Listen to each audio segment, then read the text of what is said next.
Dis, papa, Oui. elle a pas une couleur bizarre, l'encre qui coule de ton stylo? De mon stylo ne coule pas de l'encre, mais de l'indignation. Devant ces images de voir des Noirs traités comme du bétail, dans un silence mondial monumental.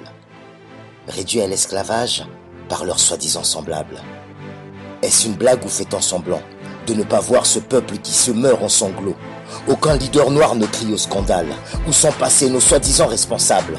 Ces dictateurs des bacs à sable, ceux qui au G20 se font des accolades, ceux qui représentent l'Afrique sur la scène mondiale, ceux qui du peuple sont vraiment redevables de leur richesse indécente, leur puissance bâtie sur le sang. Quelle leçon pour les futures générations. 4 siècles à sauver sa peau de l'esclavage à l'apartheid jusqu'à son abolition. Sorti de l'isolement, lutter contre la soumission.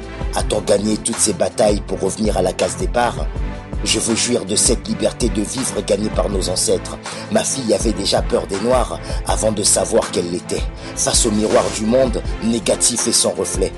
Qu'après tant de batailles, voir des Noirs traités comme du bétail, pendant que les dirigeants africains se prélassent dans vos baignoires pleines de fric. J'aimerais vous voir crever, étouffés par vos liasses de billets, affamer son peuple pour s'en foutre plein les poches.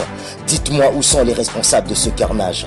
Qui sera désigné coupable de crimes contre l'Afrique pour la perte de ses fils, fuyant pauvreté et famine à grandes enjambées, pris la mer pour survivre? Croyant ramer vers la liberté, traverser pour vivre, croyant ramer vers l'égalité, attendu par une mort programmée dans les entrailles de la Méditerranée. Combien de parents ont vu partir leurs enfants, déterminés à fuir la pauvreté que vous infligez? Mon Afrique compte ses morts par milliers, devenu mendiant du FMI éternellement assisté. À la croisée des continents, mon Afrique se sent humiliée. Combien sont morts pour la dignité de ma couleur? Comment ont-ils fait pour faire taire nos leaders? Sankara a payé de sa vie en voulant porter au sommet la dignité de ma couleur. Comment dire à nos enfants nés pourtant libres que de l'autre côté du rivage, on vous laisse l'esclavage en héritage? Mon peuple meurt parce que vos guerres font des ravages. Ces dirigeants tellement riches en euros qu'ils en deviennent pauvres en neurones. Le Rwanda vous montre la voie. Comment prendre son envol en partant de zéro? Alors, dites-moi qui sont nos héros. Qui sont ceux qui se réjouissent de voir l'Afrique réduite à zéro? Ma fille veut croire qu'à l'école, ils sont tous égaux. Quand ses camarades ont vu ces vidéos, ces noirs en cage parqués comme des bestiaux. Dites-moi qui défendra sa couleur de peau.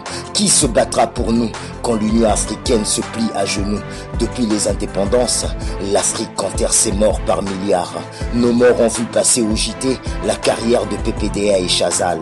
Par des hectares de fausses communes devenues banales, nos morts ont connu De Gaulle, Mitterrand et Giscard. Comme si de mort en mort, il se passait le brassard. Cessez de nous parler du passé et des colonies, une époque que ceux de mon âge n'ont pas connue. Confrontés à ce triste défi, à la reconquête de la dignité et faire évoluer les esprits, par peur de nous voir disparaître du décor de l'histoire.